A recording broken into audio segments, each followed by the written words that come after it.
I don't think any biscuit quite encapsulates the cold season, the winter, Christmas, quite like gingerbread does. The spice of the ginger, the warmth of the cinnamon. But perhaps you're one of those people who loves the flavour of gingerbread, but doesn't quite enjoy crunching through solid humanoid shapes. If that's the case, and you're like me, you're in luck today, because I'm sharing with you my recipe for gingerbread white chocolate cookie bars. You'll get all of the incredible, festive and familiar gingerbread flavour. Heat from the ginger, warmth from the cinnamon, pockets of melting, chunky, creamy, milky white chocolate, and these are so easy to make. They can be a great breakfast, snack or dessert over the festive period and can keep for days, if no one eats them all first. As always, full directions will be in the description box below and available on maverickbaking.com. Let me show you how to make these spicy little beauties.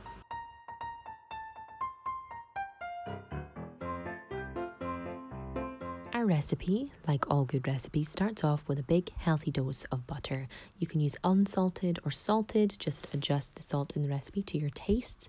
This was unsalted butter, just kind of softened to room temperature, to which I'm adding a combination of white sugar and soft dark brown sugar.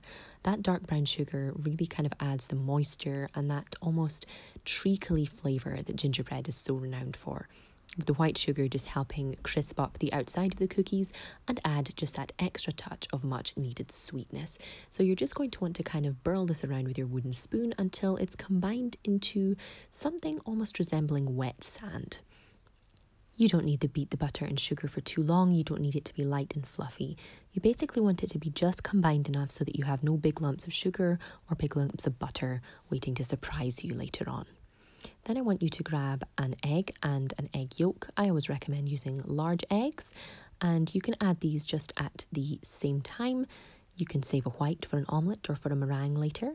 And I also want you at this point to add a nice little dose of vanilla. You can use vanilla bean paste, an actual vanilla pod, you can use vanilla extract, whatever you have, but it just adds a little kiss of extra flavour to the cookie bars.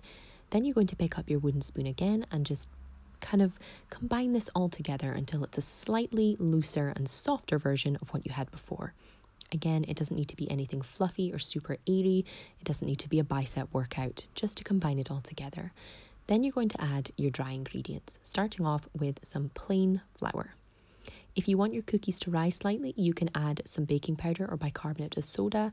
This time, I didn't really feel like it, so I just chucked in 200 grams of big chunky white chocolate pieces and then went to grab my spices. One of the most important components in these bars, of course. I like to use a combination of ground ginger, this being the kind of main spice, and you can add anywhere from a teaspoon to a tablespoon, depending just how spicy and warm you like your cookie bars to be. I like mine to be quite warm, so I add a pretty healthy and generous dose of ground ginger.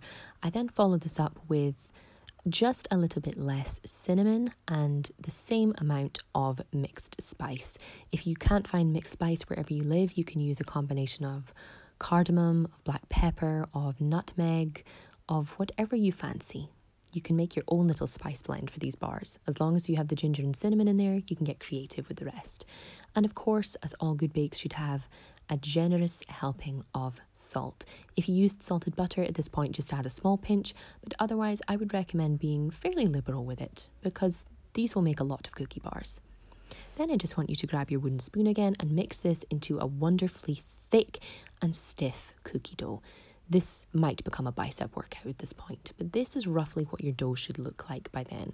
Once this is all mixed together, you can get it into your tin. I used an 8 by 8 inch square tin lined with some baking paper and just greased with a bit of butter and just bunged all my cookie dough in very liberally. You'll need to flatten it down a bit, either using clean hands or the back of a spoon, and you can even chuck a few more white chocolate chips on top if you like. And now I would recommend chilling the dough, but if you have no time, you can stick it straight into the oven if you want to. Full explanation will be in the description box below. But I sent mine in to bake the next morning and allowed it to cool for probably about an hour or so before slicing in to see my handiwork. Once cooled and sliced, you should have 12 to 16 beautiful square or rectangular bars of gingerbread white chocolate cookie. Perfectly crisp, perfectly gooey, and perfectly chocolatey all at once. And that, my loves, is how you make gingerbread white chocolate cookie bars. These will keep well at room temperature as long as you have them in an airtight container for anything from 4 to 5 days.